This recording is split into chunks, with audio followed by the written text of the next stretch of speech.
We left off with two spheres floating in an empty space. Everything we've programmed is showing up, so let's start by deleting this mesh instance we've added in the editor. Last time, I mentioned the class name at the top of the file. We've now created a sphere mesh in this game, but let's move it to its own class in its own file. We just create a new script and name it planet. The planet in our game was of the type mesh instance 3D, so let's use that as the class we inherit. Let's open the script and we'll see it extends mesh instance in the first line. And by giving a class name, we signal to the rest of the project that there is now an object called planet. All this code we used to create a planet will move to the new file. This init function will be called whenever we create an instance of this class, so we'll replace the addPlanet function. We need a radius for our planet, so we'll add it as the required argument. We don't need to create a mesh instance anymore because the planet class already is one, so we can directly call the position and name variable. The create sphere mesh function shouldn't create a mesh instance anymore, and we can set the mesh directly. So let's use the same layout to set the mesh by returning the sphere mesh from the create sphere mesh function. We need a radius, so we'll add it as the argument.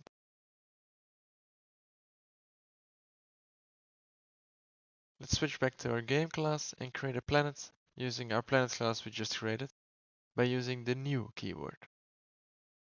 As you can see, it generates an error saying that it's expecting at least one argument.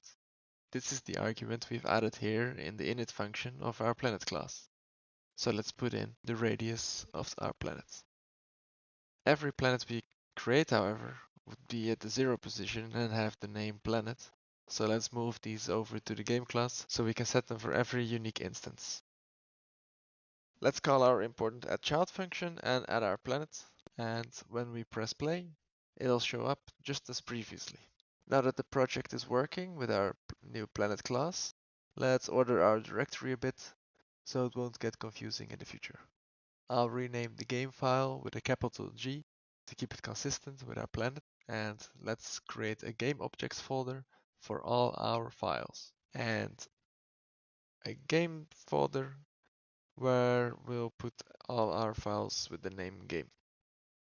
Add another directory for the planet, and for the next step, let's create a folder for the player and let's create a class for the player. For now, we will leave the script mostly empty, but just let the project know that we have a player class. Most of the things I create in code, but for the visualization of the player, with the possibility of complexity, it's always nice to create a scene. Let's change the type of the root node though, to the player we've just created. For now, I'll just use a box mesh and change it into a blank. Let's make the X 2, the Y 0.2 and the Z, on second thought, the Z axis is used for the forward and backward, so let's make the Z2 and the X1.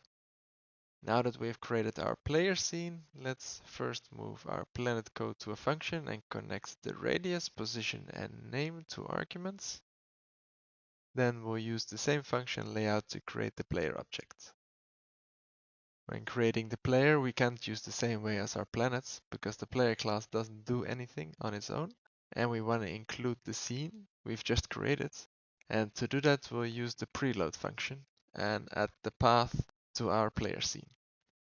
To create an instance of this scene at runtime, we'll call the instantiate on it. Let's set the position of the player outside of the planet so it will be visible, and just give it a name.